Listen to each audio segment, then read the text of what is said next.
This video is sponsored by Deep Cut Studios. For a wide range of fantastic gaming resources such as battle mats, dice trays and pre-painted bases, check out the description below. Wong is a weird sight, even for a gremlin. Wearing a strange hat and flowing robes, he considers himself a bit of a showman, using the various objects he snagged from a 10 Thunders caravan to perform all matters of tricks for an audience. Unfortunately for just about everyone, those objects were actually mystical artifacts that can cause all sorts of strange magical effects. Effects that Wong, despite not being the most scholarly sort, is slowly beginning to master and experiment with. One example of these so-called experiments are the swine cursed, his attempt to craft a creature with the strength of a pig and the cunning of a gremlin. All he really did was curse a bunch of gremlins with a strange form of lycanthropy. The poor fool was constantly shifting between pig and gremlin seemingly at random. He still keeps them around though as bodyguards and test subjects, even though their abilities and tempers can be a tad bit, unstable. Among the objects though was one magical artifact that seemed more trouble than it was worth, the 3-demon bag. The bag, or at least what was in it, kept talking to Wong, pushing him to head to Kythera. Eventually, Wong gave in, if only to shut the bag up, and headed over to that cursed land. You know, now that I think about it, it was probably there where he met with and befriended the Bokor, gremlins who, if not tainted by the grave spirit, were at least influenced by it, believing that they can communicate with the spirits of the dead to gain various benefits. Anyway, once Wong got to Kythera, the bag sucked in some sort of strange lightning and ordered Wong to perform a ritual. Wong, already bored, wasted some time doing who knows what, and lied, saying he tried to perform the ritual, and it failed. Which honestly, the bag should have expected to happen.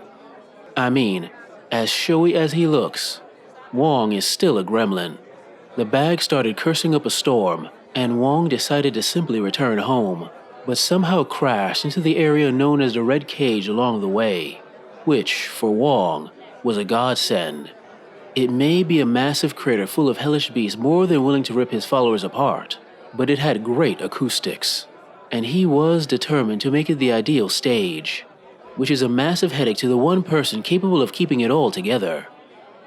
It is said that behind every incompetent showman is a lovely assistant who distracts the audience, and behind every incompetent boss is a secretary trying to make sure everything doesn't fall apart. Sadly for Olivia Bernard, she's both, trying to keep the show together through whatever madness Wong thinks of next, as well as managing the other gremlins that keep the show going. There are the lightning bugs, Wong's acolytes who wish to learn his mystic secrets. Only problem is Wong is a terrible teacher, and gremlins make poor students, the acolytes tending to want to only learn the flashiest spells. As a result, the acolytes tend to blow themselves up rather regularly. There's also taxidermists who, unlike their human counterparts, don't stuff the dead so they look alive, but stuff the living so they can, blow up. They mainly stuff unfortunate pigs with dynamite, place them on a pigapult, and launch them into the air. A hell of a mess, but it does make an impressive fireworks show. Actually, there is one more gremlin of note in Wong's show, the stagehand, Alphonse LeBlanc. You see, he was originally from that area that Wong wanted to make his new stage. You know, before the Red Cage landed and unleashed horrors that wiped out his family in ways so brutal it could even traumatize a gremlin. Fleeing, he found Wong's show and joined up, only to find himself forced to head back to the Red Cage and build a stage on Wong's orders. It was during an attack on the show that forced Alphonse to hide in a wagon that he found and chose to drink a strange liquid bubbling in a corner. Whatever it was, it transformed him into a large, muscular gremlin behemoth, one that was more than strong enough to rip apart the same creatures that had killed everyone he had ever known or loved.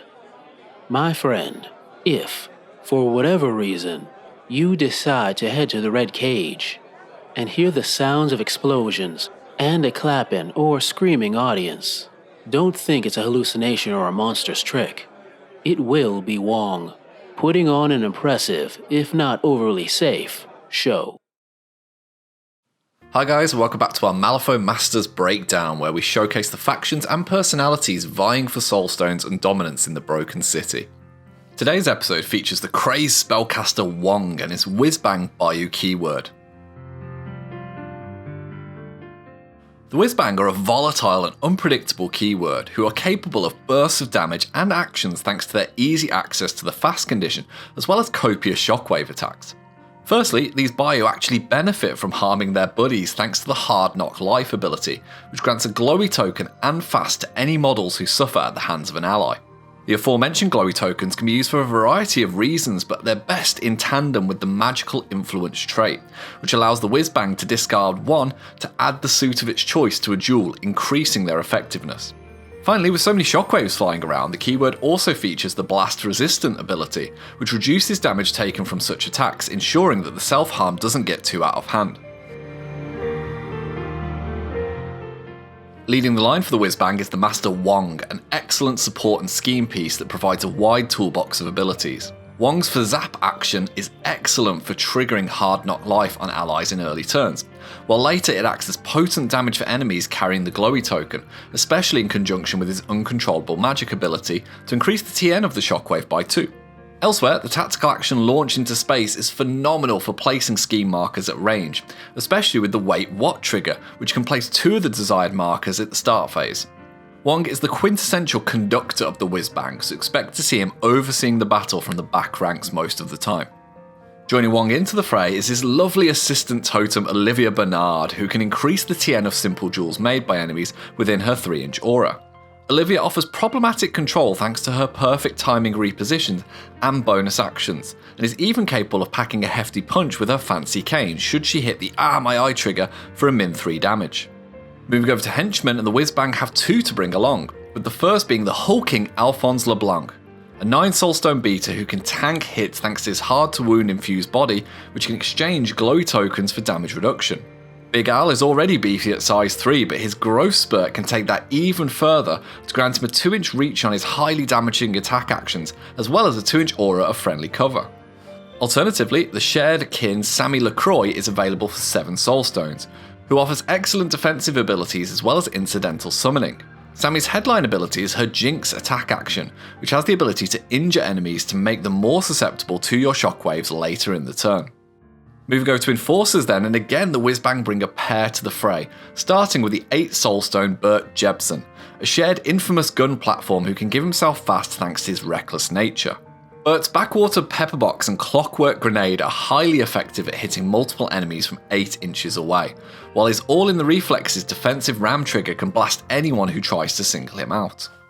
For a soulstone less, Wong's forces can bring in the intimidating Pigapult, a ruthless Armor 2 shockwave machine that can take full use of the explosive stuffed piglets with its full load attack action, which forces a move 15 shockwave with an inbuilt trigger to set off the Bacon Bomb's own 3 damage pulse attack with injured.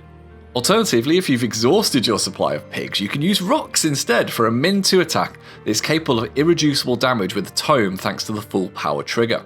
Expect to see this Enforcer used in creative ways for tactical repositions of key models. Next up for minion options is the 8 soulstone Taxidermist, who shares the Pigabult's ability to summon stuffed piggies in with its pet project ability, and can even summon more in later turns when near corpse markers. The Taxidermist has impressive stats and triggers across the board with its attack actions, but is perhaps most dangerous with the remote detonator to explode one of your piggies from 18 inches away for 3 damage and injured. Moving on, we have the Joint Sui Swine Cursed, who are workhorse powerhouses with excellent survivability and close combat prowess, with their Tusk attack featuring excellent triggers which can be guaranteed by their magical influence glowing. With Frenzied Charge allowing multiple brawls, expect these guys to be high candidates for receiving fast from Hard Knock Life. Onto another shared model, it's the Gatoro Bakor, everyone's favourite Bayou hire, who can offer fantastic ranged healing over 8 inches with the Tome trigger to repair any shockwave damage you've caused on allies from Wong earlier in the turn. Protective Spirits offers always nice shielding, while Obey can be used to grant even more action efficiency to your heavy hitters. If it's something more magical that you're looking for, then consider the 5 Soulstone Lightning Bugs, who again offer incidental healing as well as scheme marker manipulation through their A New Horizon tactical action, which can be clutch in denying enemy victory points. Finally, while only at stat 5, the bug's elemental bolt can offer good damage through its triggers over 10 inches, making it a good late turn activation. Finally, we have the piggies in flying and stuffed form, with the former being useful scheme runners able to hand out slow, and the latter offering high damage to enemies within 2 inches of them thanks to their demise and bacon bomb. Wong and his whizz-bang are characteristically very difficult to pin down, with excellent range damage and repositioning, as well as effective activation use through their use of the fast condition. With a high number of models and activations, these Bayou can quickly whittle away opposing forces at range before then closing in to score VPs late in the turn. They excel into scheme pools that require high movement and dropping of markers, while also performing well on maps that allow kill corridors to set up the likes of the Pigapult and onrushing Swinecurse. In addition, the use of glowy tokens can be extremely flexible for choosing suits when looking for particular triggers. Finally, with blast resistant, the Wizz-Bang are naturally very hardy against blasts and shockwaves, with their incidental healing making them even more hardy than you might first realise. However, if you're coming up against Wong, then there are actions that you can take to mitigate their effectiveness. The first of which is card drain and dual modifiers, which can limit the ability of the Wizz-Bang to cheat, rendering their glowy less useful. Additionally, slow and stunned will again counteract the crew's mechanics, while terrifying or burial can dramatically hamper the Bayou's plans. If you'd like to give the Wizz-Bang a spin, then consider the following example list, which allows you to get maximum range with Wong thanks to his ghillie suit upgrade, and offers maximum flexibility with ranged and close combat options. You can blast away with the Pigapult from afar while your Swinecurse gets stuck into the front lines and lightning bugs flank the wings. Once you have the glowing mechanics down, then you can experiment further with big Alphons or a taxidermist for a bit of variety. So that brings us to the end of this Malifaux Master breakdown. We hope it's been useful in giving you a snapshot of its crew and their mechanics. A massive thank you in addition to the vocal talents of the wonderful Arvandus during the video's intro. You can find more of his excellent lore content in the links in the description below. For more talk about Malifaux and its masters, why not check out our podcast, The Harlefaux Show, where we break down each keyword and why you should play it. Alternatively, we have a wealth of beginner-friendly battle reports here on the channel that guide players through every flip and decision. Whichever you choose, we look forward to seeing you again soon. Take care, folks. Hi guys, thank you very much for watching our content. It means the world to us. If you'd like to see some more videos, they should be over here. And if you'd like to support our channel, keep these lights on. You can find links to our Patreon and merchandise in the description below. See you later.